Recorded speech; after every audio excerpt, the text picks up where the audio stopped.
guys, Rob Murphy from Holistic Healing Choices here. Now, doing something a little bit different today in a new series I'm going to call Quick Rants, where I go on about an issue that is pretty up to speed or just really something that's grating on me towards the health or my business, more or less. And today, we're touching the controversial subject of vaccinations.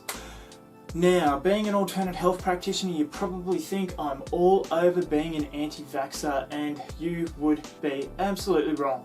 Now, while I have a couple of issues with vaccinations and stuff, I am for them.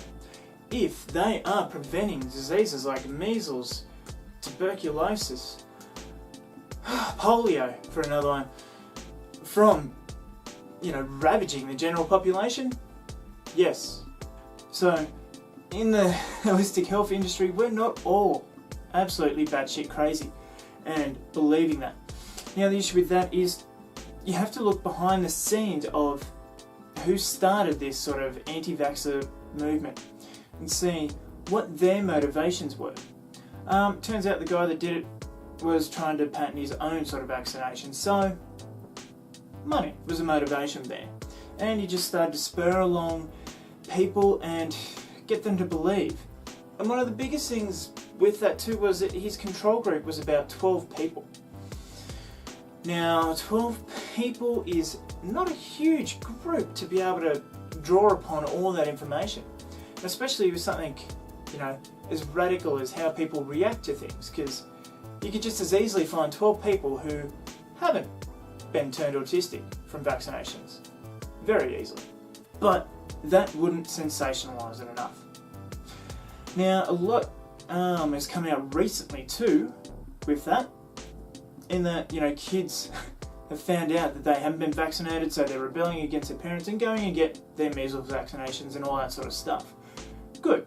Now, there's been a number of studies conducted to show, what happens. So one such study that concluded in August 2013 that had 657,461 kids that were given the MMR, the measles, mumps, rubella vaccination, and then also included 31,619 kids that weren't vaccinised.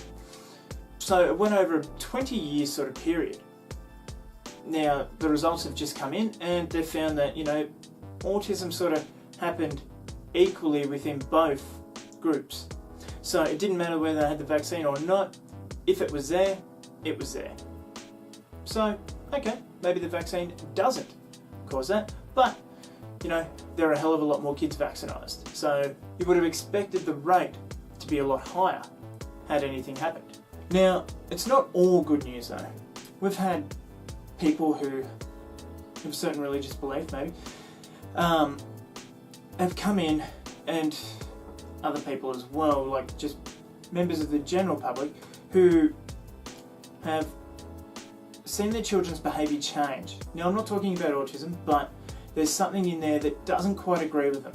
So it's not a case of ban all vaccines, but it's a case of have what's in them clear as day, so people can choose, or have like an alternative. So if there is something that will send a child into a fit or, make them sick, so there is an alternative solution to be able to get these vaccinations out there. And have the ingredients clear as day for what you're putting in there. That's all. That's what I'd love to see, is so that you know exactly what's going in to your child's body. Or even, try and detox them from whatever you think is in there, so the mercury or whatever else you believe is actually in there carrying this as a carrier agent. And one thing I'd like to see is, this comes from a personal case here, more quality control. Now, back when I was about 15 or so, we had a meningococcal vaccination that went around. Now, if you can see it, right there, that's where it was. Now that mark's never gone away and hasn't changed for 15 odd years now. Now with that, everyone had that vaccination felt like crap for a couple of weeks afterwards.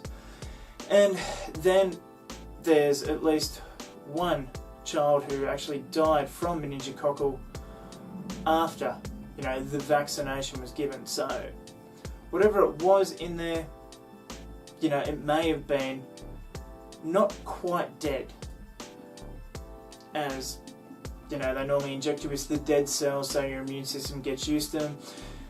It doesn't seem that this, I know this might be one case in hundreds of thousands, even millions or whatever, but that cost a child his life. A 15-year-old guy, came home from footy training, said, I'm feeling tired, I'm just going to have a nap, and never woke up. So they're my two main biggest gripes with vaccinations. Otherwise, I'm 100% for them. And it helps save a hell of a lot on the healthcare system. And I've had military experience as well, going over to a foreign country with conditions that aren't quite as good as Australia. So our immune system's a little bit susceptible to other things that are over in, say, third world countries. We need injections before we get over there to make sure that we're fighting fit all the way through. And I've had no troubles with those vaccinations, except for driving the car straight afterwards because they jab you about 3 times in the same arm, and trying to change gears is a bit of an issue, living 3 hours away from the closest place that could do it. Apart from the quality control and knowing what's in them, everything else is fine. But I want to start that conversation. If you're an anti-vaxxer watching this, put down the reasons why. Why are you against it? Now I don't want to start an absolute war, please keep it civil, but if you're for it, what reasons do you have to be for it as well? Like, what reasons do you have to put that into your child without their knowledge? But anyway guys, that's what Quick Rants is about, starting a discussion. It's not going to be a totally one-way-sided thing, one way or the other, but it's more about getting a bit of information out there, putting it out there for you to make up your mind, and just to put my own opinion on there, to start that discussion in the health world. Anyway guys, let us know what you like about vaccinations, what you don't like, your personal thoughts on the subject, and let's raise more awareness about the good that they're doing, as well as maybe some of the stuff that is a bit more questionable about them. But anyway guys, as always, I'm Robert Murphy, and I'll see you in the next video.